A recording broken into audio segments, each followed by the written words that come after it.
Assalamualaikum warahmatullahi wabarakatuh.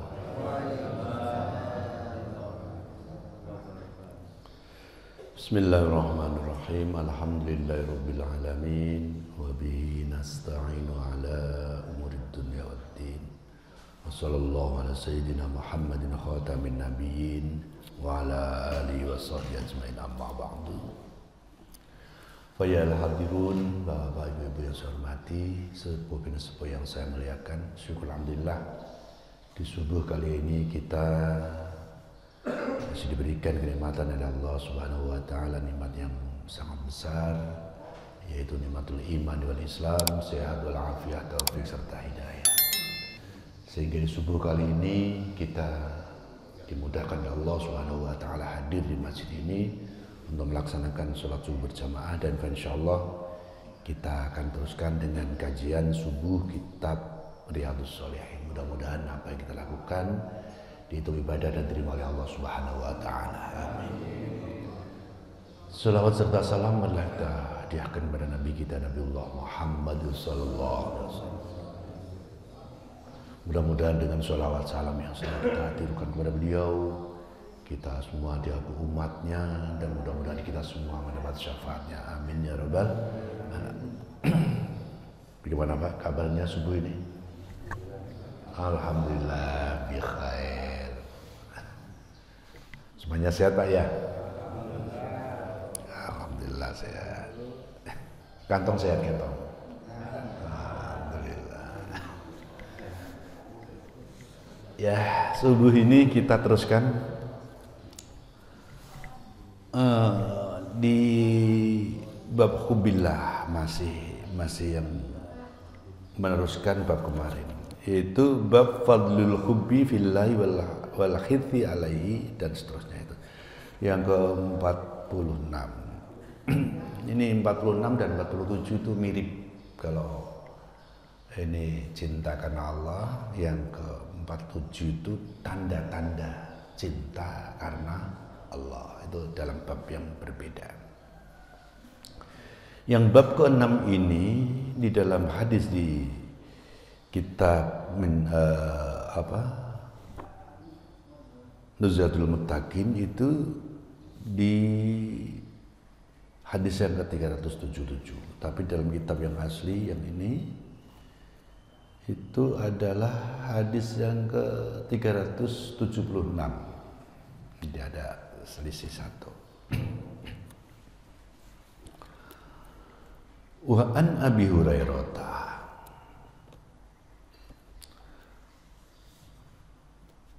radhiyallahu anhu, dan hadis dari Abi Hurairah radhiyallahu anhu, semoga Allah meridhoinya, anin Nabi, dari Nabi Muhammad sallallahu alaihi wasallam, qala, beliau bersabda, sab'atun yudhilluhumullahu fi dhillihi yaumal qiyamah, la yauma la dhilla illa dhilluh. Sab'atun, ada tujuh orang, 7 golongan, yudhillu, yang akan mereka diberi naungan. Yang memberi siapa? Allah. Jadi Allah akan memberikan naungan kepada mereka. Fi dhillihi, di dalam naungannya, yaumala dhilla illa dhilluhu, pada hari yaumala, itu pada hari la dhilla, yang tidak ada naungan illa dhilluhu, kecuali naungan Allah Subhanahu wa ta'ala.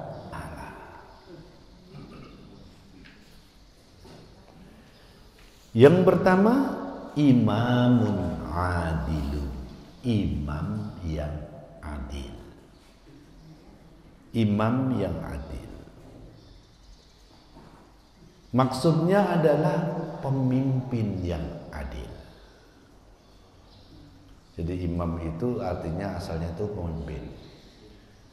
Jadi makanya sholat, karena mimpin sholat juga dikatakan imamun. imamun adilun. Jadi nanti di banyak tempat itu nanti imam, termasuk imam sholat, pemerintahan dan lain sebagainya. Kenapa imamun adilun itu dalam grade pertama kali di dalam penyampaian hadis Rasulullah SAW ini? Pertama adalah imamun adilun, karena keutamaan pemimpin yang adil, dan yaitu segala aktivitas dia, segala keputusan dia itu sangat-sangat memberikan dampak yang besar. Gitu. Jadi kesolehan seorang imam yang adil itu mempunyai dampak yang besar. Di masjid ini imamnya bagus, adil, disukai oleh jamaah. Kira-kira gimana? Dampaknya besar di masjid itu. Jamaah ramai, orang enak.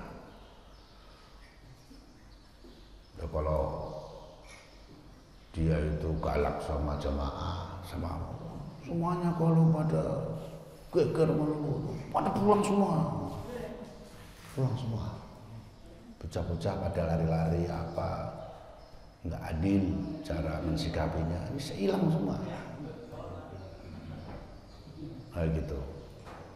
Apalagi kalau kebetulan imamnya bagus, fasih, gitu. Orang jamaah kok nggak ada yang bisa ngaji, wah gituin ya. Bukannya diajarin, digituin kan ya. Wah kabur semua nggak kira-kira. Itu baru di masjid. Belum nanti imam di pemerintahan.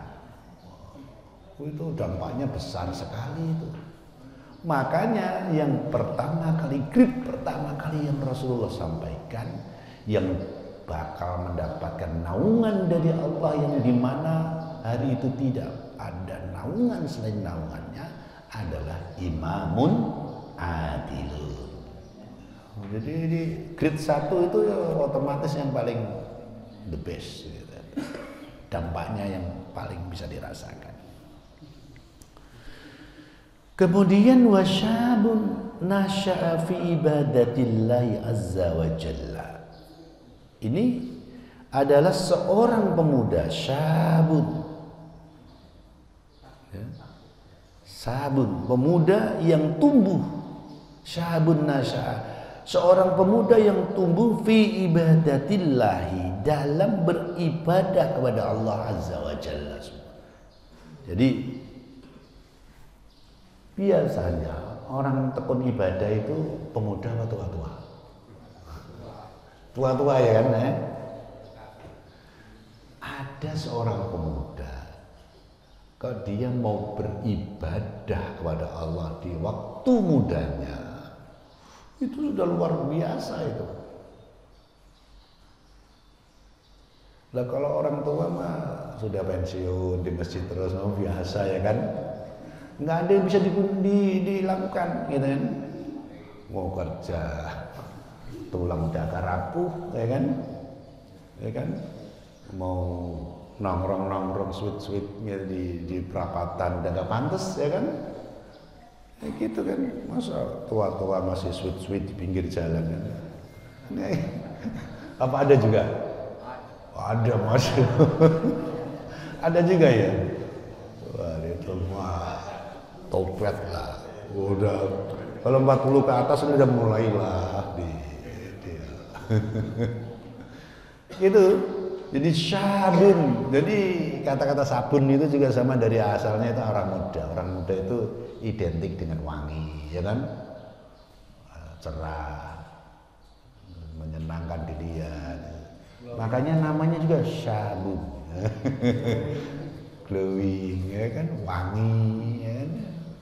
Walaupun ada yang lebih bagus wangi tanpa dia siapapun, bayi, ya kan? Tapi masa sabun diganti bayi, ya kan? Ya nggak pantas. Syabun nasya'a fi ibadatillah. Ini memang orang-orang yang muda ini kalau di situ banyak pemuda yang ngaji, yang apa itu alamat desa itu menjadi kota santri, ya enggak? Kalau tua-tua mah udah biasalah ngaji, tapi kalau pemuda-pemuda banyak ngaji, berlalu lalang, begitu nikmatnya itu. Kita lihat aja di pondok itu pemuda pada ngaji, pada apa. Kalau di pondok mah biasa ya kan. Di kampung banget, zaman dahulu saya di kampung itu orang kalau nggak ngaji itu nggak ada teman, nggak punya teman. Madrasah pagi kan sekolah SD, kalau di sore zaman saya dulu itu madrasah, sekolah sore, sekolah agama. Itu kalau ada orang senakal apapun dia, kalau dia tidak ikut sekolah madrasah itu nggak punya teman, karena semuanya sekolah madrasah itu. Pagi sekolah SD, sore sekolah madrasah. Nggak ada seorang yang usia dia itu orang yang tidak sekolah. Kalau enggak, semua orang kampung akan mempertanyakan, anaknya siapa itu kok jam segini kok nggak sekolah madrasah gitu. Itu terkenal di kampung. Itu memang pengaruhnya hebat sekali. Dia kan cuma istilahnya masjid kayak gini Pak ya. Sekampung itu kesedot semua pemuda-pemudanya di masjid semua. Makanya di samping masjid itu ada tempat-tempat yang agak los itu, gotakan-gotakan beberapa yang untuk pengurus-pengurusnya yang udah senior. Itu yang lain-lainnya tuh ada ngumpul di situ masjid itu. Makanya kalau ada sesuatu itu cepat sekali. Taruhlah tengah malam tuh. Ada truk gede gitu, nggak bisa jalan. Itu pergi ke masjid masih ada orang. Gitu. Suruh dorong. Zaman saya kecil dulu itu, gitu. Dorong itu, Pak. Ada truk itu di sini. Ya. Tapi mau, semuanya mau. Dorong semua, tapi nggak dikasih apa-apa. Truk didorong tuh, zaman dulu. Sampai lumpur kena orang-orangnya gitu, dan dorong kebanyakan. Itu seperti itu. Itu gampang sekali. Untuk minta bantuan waktu itu. Udah kotanya di orang semuanya bisa ngaji, senakal apapun bisa baca Quran fasih, dan mereka udah biasa ngaji setiap habis sholat. Dan nanti kalau orangnya pinter-pinter kitab dan sebagainya itu memang udah pilihan-pilihan tertentu yang benar-benar dia menekuni di situ.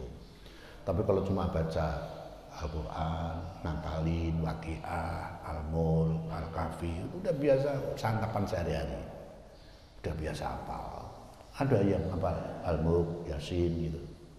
Kalau udah sekarang udah just 30 udah the best, bagus.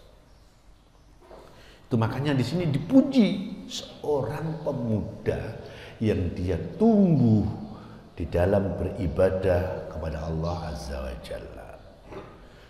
Kemudian warajulun qalbuhu mu'allaqun bil masajid, seorang yang hatinya itu mu'allaqun, ada hubungan ketergantungan bil masajidi, dengan masajid.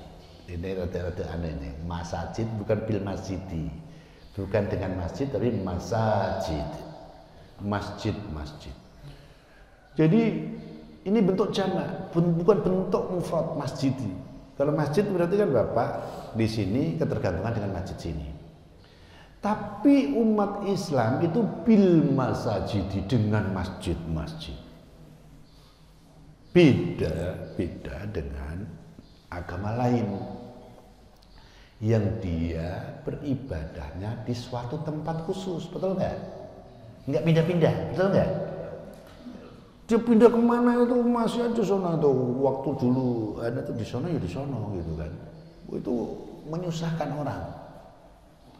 Tapi umat Islam itu diberikan kemudahan oleh Allah Subhanahu wa taala, ada ketergantungan dengan masjid-masjid.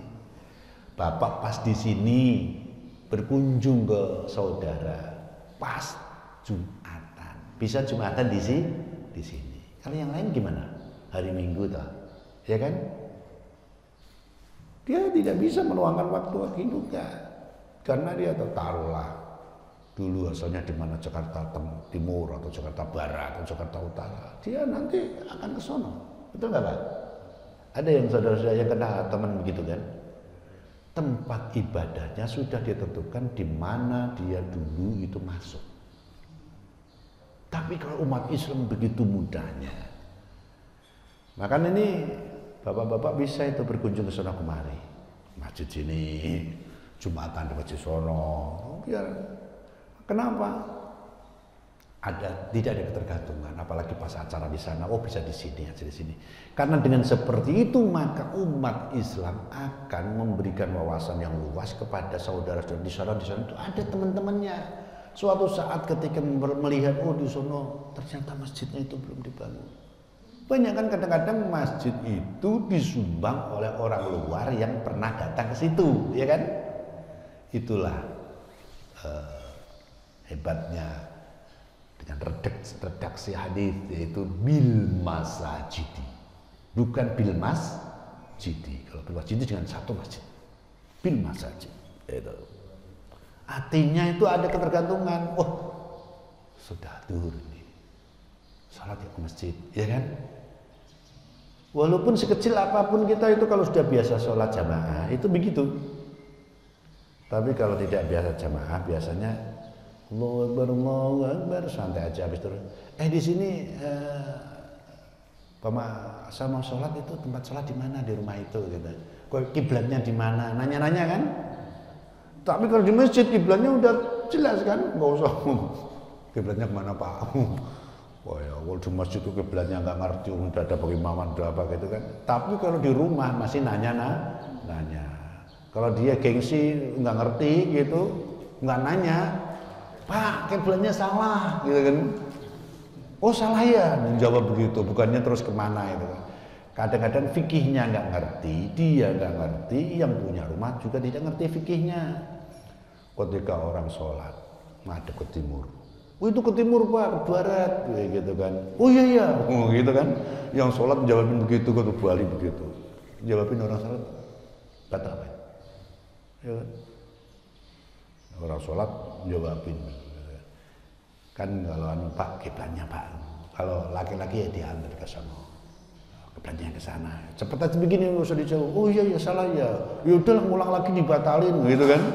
Kalau tidak ngerti fikih seperti itu. Berikutnya yaitu warajulani tahabba fillahi istama'a alaihi wa tafarraqu alaihi. Dua orang, walaupun ini redaksinya dengan rojulun, tapi orang maksudnya, karena ini boleh laki-laki maupun perempuan. Walaupun redaksinya itu rojulun, rojulani itu dua orang laki-laki. Ini bermakna untuk keseluruhan. Dua orang yang tahabba. Keduanya itu dua orang yang saling mencintai. Tahaba fillahi, karena Allah Subhanahu wa ta'ala. Istama'a alaihi, berkumpul keduanya,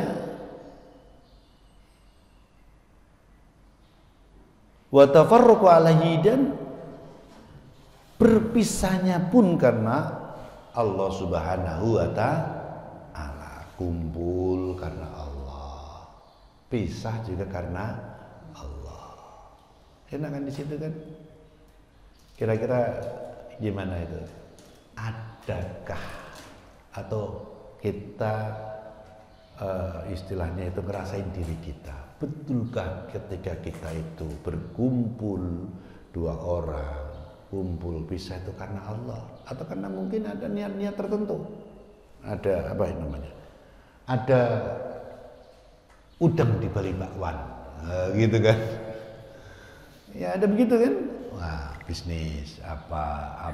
Kalau enggak begitu enggak pernah. Gitu. Kalau ada orang seperti itu, kumpul karena Allah, pisah pun karena Allah. Nah, itu juga akan mendapatkan perlindungan. Berikutnya warajulun da'athum ra'atun dzatu mansibin atau mansobin wa jamalin. Seorang lelaki Ini rajulun diartikan dengan laki-laki. Da'athu, da'at yang mengajak, kepadanya. Siapa? Imro'atun, perempuan. Ada seorang laki-laki yang ada perempuan mengajaknya. Dzatu mansobin, mengajak yang gitu loh Pak maksudnya. Ya kan? Dzatu mansobin, dia itu punya kedudukan yang kuat. Duitnya banyak, punya kedudukan tinggi, berpengaruh. Terus tidak hanya itu, wajamalin, cantik Pak. Udah cantik ya kan, udah punya kedudukan ya kan, kaya lagi. Gimana Pak kira-kira diajak gitu? Hah? Sulit nolaknya kan? Oh sama pejabat aja udah bingung ya kan, apalagi dia yang cantik aja itu aja udah tergoda, nggak usah diajak ya kan. Ini ada laki-laki diajak sama perempuan yang seperti itu, tapi kemudian fakola dia berkata, menjawab gini, inni akhafullah, sesungguhnya aku akhafullah, takut kepada Allah. Berat gak kira-kira? Sekarang aja kalau malu kadang-kadang malah disediain Pak ya.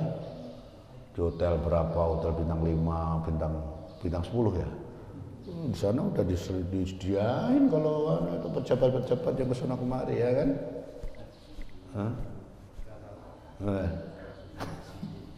Berikut, wa rajulun tasaddaqa bisadaqatin, seseorang yang tasaddaqa bisadaqatin, dia itu bersedekah dengan sedekah.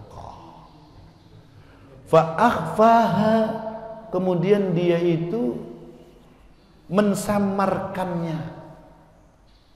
Jadi sedekahnya itu tidak dilihat-lihatin. Fa akhfaha hatta la ta'lama shimaluhu ma tunfiqu yaminu, sehingga tangan kanannya itu, tangan kanan dia itu tidak ngerti apa yang diinfakkan tangan kirinya, tidak ngerti, bukan kembali tadi ya, tangan shimal itu, tangan kirinya itu tidak ngerti apa yang diinfakkan tangan kanannya. Gimana coba? Tangan kanan ngasih, tangan kiri nggak ngerti. Itu adalah semacam kayak idiom, kayak apa ya istilahnya? Itu ungkapan yang sangat-sangat rahasianya. Kancing-kancingnya nggak tahu, begitu kan? Berarti rahasia, sangat rahasia. Tangan kirinya nggak ngerti apa yang dikeluarkan tangan, begitu rahasianya. Orang yang seperti itu nanti akan mendapatkan naungan dari Allah, di mana tidak ada naungan selain naungannya. Dan terus gimana tak? Kan saya udah biasa kalau orang masjid itu kan disiarin ya, enggak kira-kira? Lah bapak sih kalau nggak disiarin nanti protes, ya kan? Kemarin aku kok infak sekian-sekian kok nggak diumumin, itu sebenarnya dibunuh apa gitu. Itu kalau keperluan administrasi ya diumumin ya baik untuk menghilangkan fitnah. Tetapi kalau mau mendapat naungan dari Allah, ini kayak gini dapat pahala, dapat plusnya lagi, yaitu kalau bisa dirahasiakan. Karena dirahasiakan itu akan apa itu mengurangi dan menghindari fitnah dan riya. Orang nggak tahu semua kan nggak ada masalah kan. Tapi kalau diperlihatkan itu resikonya berat, kecuali untuk dakwah. Di situ orang pelit semua baru. Memang begitu Pak ya. Pokok di sini mau nggak usah nggak usah didakwain, udah duitnya udah pada ngalir ya Pak ya. Ya. Kalau memang belum itu ya mungkin karena belum ada rezekinya Pak ya.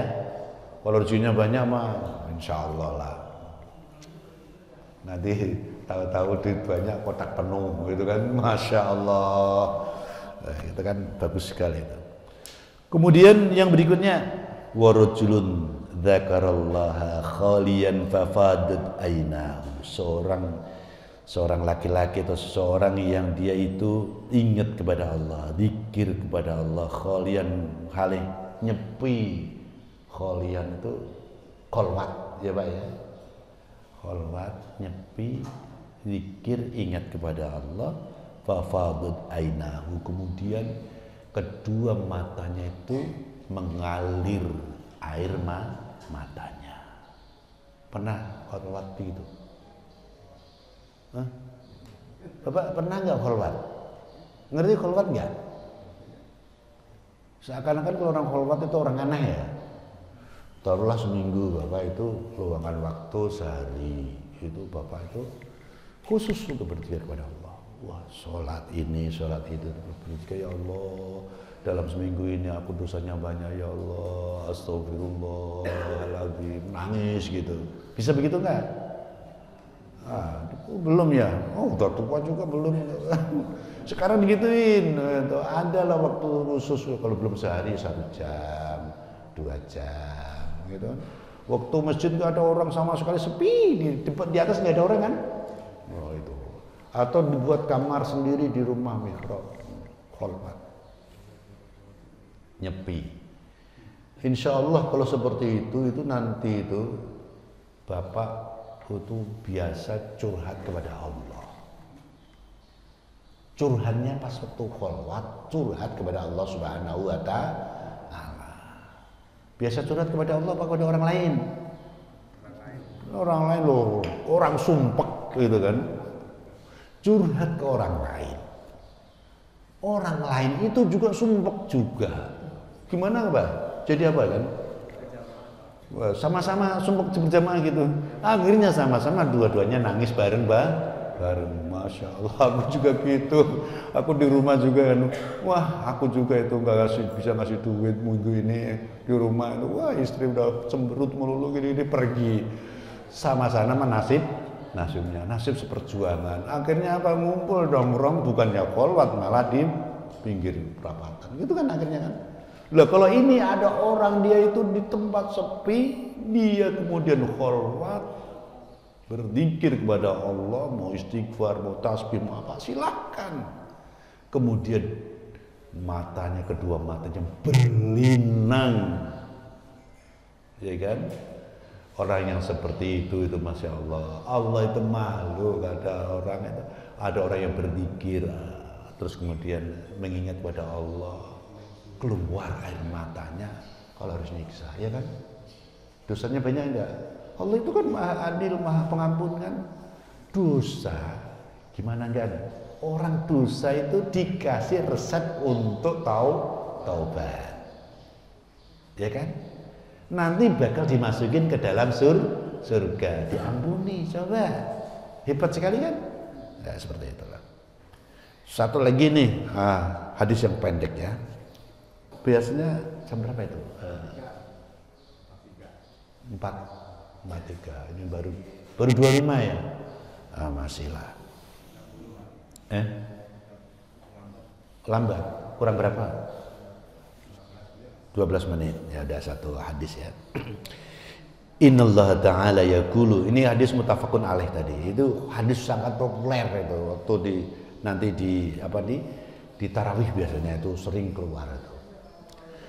Berikutnya hadis wa anhu, dan juga darinya dari Abu Hurairah radhiyallahu anhu, dia berkata Rasulullah SAW bersabda, innallaha ta'ala yaqulu yaumal qiyamah ainal mutahabbuna bi jalali al yauma udhilluhum fi dhilli yauma la dhilla illa dhilli. Ini hadis ini adalah khusus untuk yang saling cinta, saling menyayangi. Innallaha, sesungguhnya Allah Ta'ala yaqulu, Allah bersabda, berfirman, yaumal qiyamati, besok dari kiamat. Dari Rasulullah itu bersabda, nanti Allah itu berfirman di hari kiamat, ainal mutahabun, dipanggil begitu nanti. Siapa ini orang yang dipanggil seperti itu?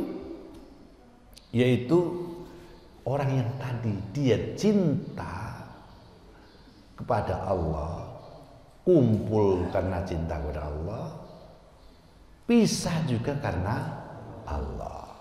Ini nanti dipanggil sebagai ainal mutahabuna bi jalali. Manakah orang yang paling mencintai karena keagunganku? Ini ada grid-gridnya itu juga, Pak. Orang cinta kepada Allah ada grid-gridnya. Nah, ini yang paling cinta ini nanti dipanggil.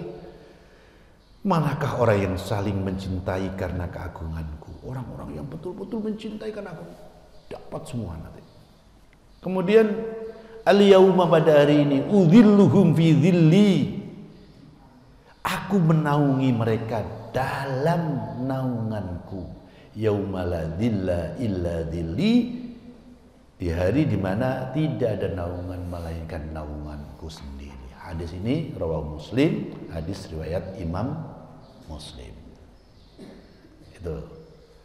Coba aja nanti mudah-mudahan kita semua di sini itu datang ke sini mudah-mudahan saling cinta karena Allah Subhanahu wa taala. Kita pengen taklimnya di sini kan?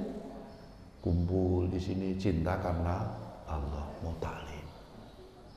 Ya kan? Kemudian pulang untuk mencari maisha, kumpul keluarga.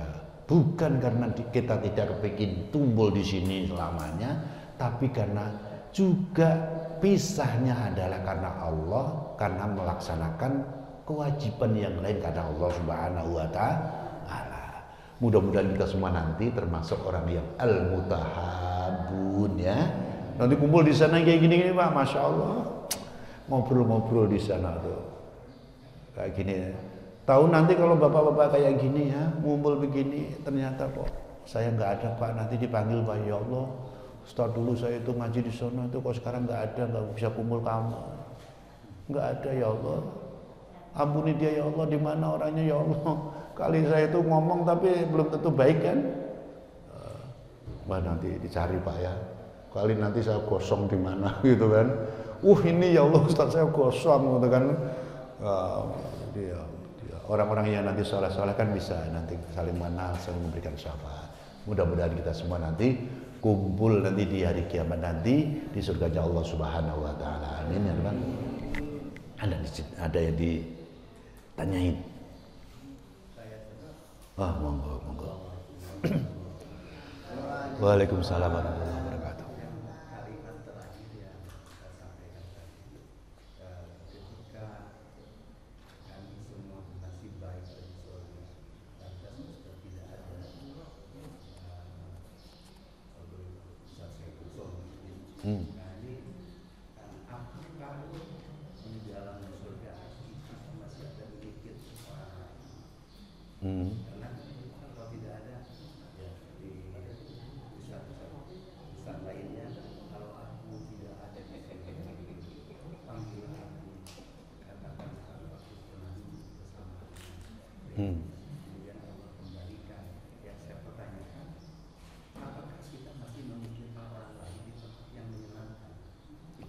Oh gitu.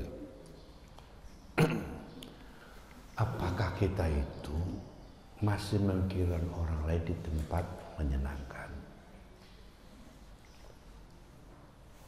Di situ Rasulullah itu kan, coba kita ambil ibrah dari Rasulullah. Rasulullah memikirkan umatnya. Kira-kira Rasulullah masuk surga nggak kira-kira? Waktu itu Rasulullah itu di surga, jadi panitianya lah. Umatku ya semuanya gitu. Nanti seperti itu. Di pengadilan juga begitu. Nah, ketika di surga kita kan saling mencintai karena Allah. Itu nanti bakal diingatkan, loh.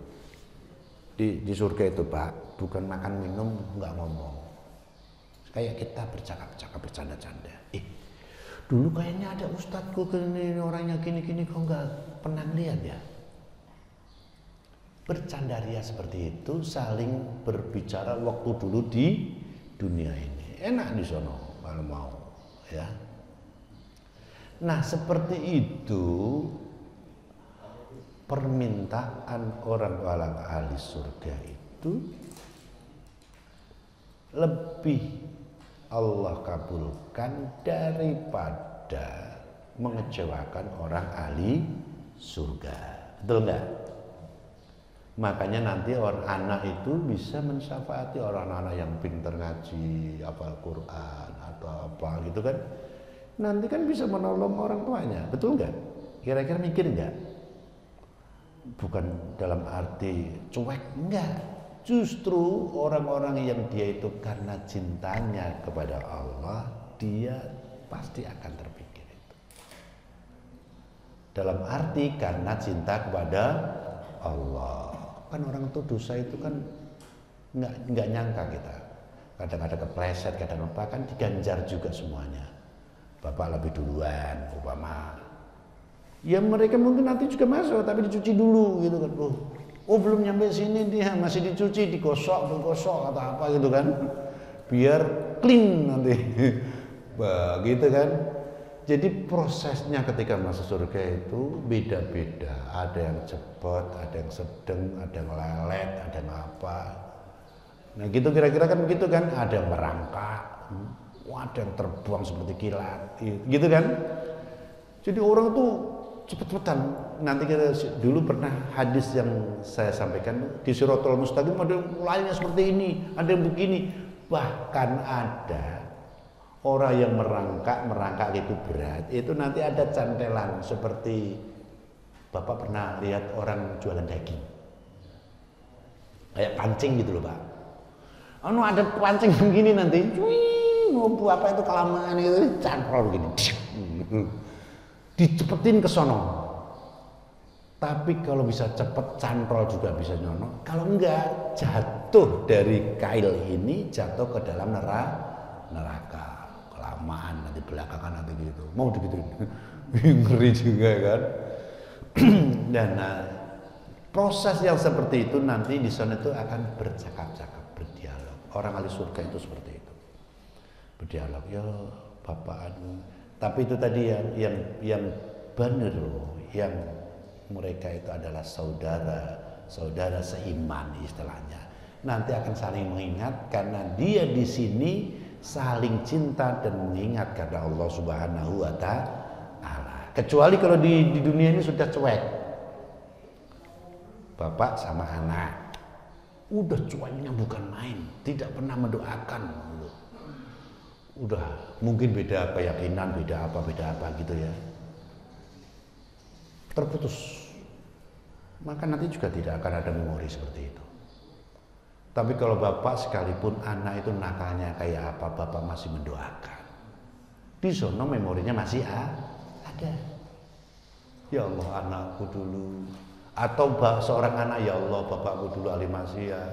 Aku tapi walaupun ahli maksiat, saya ngaji di pondok di TPA, saya bisa ngaji, ya Allah ampuni dia. Kabulkan enggak? Kabul. Tapi tentunya kabulnya itu ya sesuai dengan kehendak Allah Subhanahu wa Ta'ala, sesuai porsi lah gitu. Gimana? Ada? Masih seperti itu? Nanti di situ masih? Nah, masih belum? Ya, namanya begini. Orang itu ketika di dunia maupun di akhirat itu dia tidak bisa terlepas dari memori-memori yang ada di dunia. Contoh dalam surah Baqarah, innallaha wa basyiril ladzina amanu wa 'amilus sholihati anna lahum jannatin tajri min tahtiha al-anhar kullama ruziqu minha min thamaratir rizqan qalu hadzal ladzi ruziqna min qablu wa utubihi mutasyabiha. Itu di ayat itu di surah Al-Baqarah. Orang-orang nanti, orang yang beriman itu bahkan diberikan kabar gembira di sana itu masuk surga. Di surga itu nanti diberikan buah-buahan. Buah-buahan itu sama nanti. Ini kok kayak di dunia dulu ada apel, ada ini, ya kan? Ketika dimakan rasanya beda, lebih enak, lebih nikmat, gitu kan? Enggak berampas, istilahnya begitulah. Pokoknya lebih enak lah, nggak usah dibayangin, susah untuk bayangin. bentuknya sama. Berarti diingat di dunia kan, duh ini kok kayak dulu. Mutasyabiha, tasabuh, serupa. Lah kalau nggak gitu ya nggak ngerti ya makan-makan aja kan, seperti itu. Tapi surga yang model makanan, model istri cantik, model bidadari, itu surga yang level-level awal. Karena itu masih materi, betul nggak Pak? Masih materi nggak? Makan, materi nggak? Istri mau nikah melulu, kawin melulu, itu masih materi. Yang lebih tinggi adalah dia berkumpul nanti di dekatnya Allah Subhanahu wa Ta'ala. Itu namanya orang yang namanya muqarrabun atau muqarrabin, orang yang dekat kepada Allah Subhanahu wa Ta'ala. Orang yang masuk surga itu ada kesempatan diberikan untuk melihat Allah, yaitu waktu pagi dan sore. Pernah dengar seperti itu enggak? Pernah? Nah, ketika pagi dan sore itu sehari dunia, beda dengan di akhirat. Di sana itu bisa 50.000 tahun. Pernah dengar? Oke. Bapak di sana itu pagi sudah bersua melihat langsung pada Allah Subhanahu wa Ta'ala. Itu bahagianya bukan main, tidak bisa tergantikan oleh apapun. Terus kemudian apa? Untuk menghilangkan dahaga yang karunia seperti itu kepada Allah Subhanahu wa Ta'ala, diberilah Bapak itu makanan-makanan enak. Diberikan istri-istri cantik. Kalau istri ibu yo bapaknya jadi buantangnya bukan main gitu. Biar hatinya terobati karena tersiksanya kangen kepada Allah Subhanahu wa Ta'ala. Jadi gimana? Tapi kalau orang yang sudah muqarrabun, maka dia selalu dekat kepada Allah Subhanahu wa Ta'ala. Tidak, dia itu tidak ada jeda untuk wah nanti pagi atau sore tersiksa itu. Orang kalau waktunya bukan main tersiksa nggak Bu? Nunggu 1 jam seperti 1 tahun. Telat 5 menit bisa protes. Katanya jam 9 udah dijemput, kok belum dijemput. Gitu itu enggak? Wah gitu. Itu baru cinta kepada makhluk. Apalagi cinta kepada Allah. Itu kalau yang tinggi. Nah kalau yang sempat dialog-dialog itu masih kayak kita. Jadi pikirannya masih ada memori ke dunia. Ingat, levelnya nanti yang mana? Yang Bapak tanyakan sebenarnya itu level orang-orang biasa yang masuk surga. Yaitu tadi ingat tadi. Kalau udah di zona itu udah kan. Kalau sudah levelnya level tinggi. Tapi ya tetap aja itu dia bisa, kalau sudah muqarrabun itu sudah bisa memberikan syafaat, tapi bukan syafaatul uzma. Kalau Nabi kan syafaatnya tak terbatas, siapa aja bisa. Kalau orang hafal Quran sekian, kalau orang sekian itu ada kuotanya masing-masing. Lah Bapak nanti ya ingatnya siapa? Anak, saya kedua punya anak gini-gini di dunia, apakah dia termasuk orang yang menjadi kelompok saya atau tidak? Apakah diselamatkan atau tidak? Itu ada memori seperti itu. Nanti ada dialog-dialog di sana. Tapi dialognya beda dengan dialog kita di dunia. Gitu kira. Karena di sana nggak bisa dipikirkan. Kalau di sini mikiran di sana nanti nggak akan nyampe. Udah, gitu Pak. Udah sampai di sini ya. Udah. Kita baca istighfar 3 kali, mohon ampun kepada Allah. Kalau ada salah kata, salah apa ungkapan saya, mohon maaf dan dibukakan maaf yang sebesar-besarnya. Juga nanti kita dengan hamdalah. Astaghfirullahaladzim. Astaghfirullahaladzim. Astaghfirullahaladzim. Innallaha ghafurur rahim. Alhamdulillahi rabbil alamin. Subhanakallahumma bihamdika asyhadu an la ilaha illa anta astaghfiruka wa atubu ilaik. Assalamualaikum warahmatullahi wabarakatuh.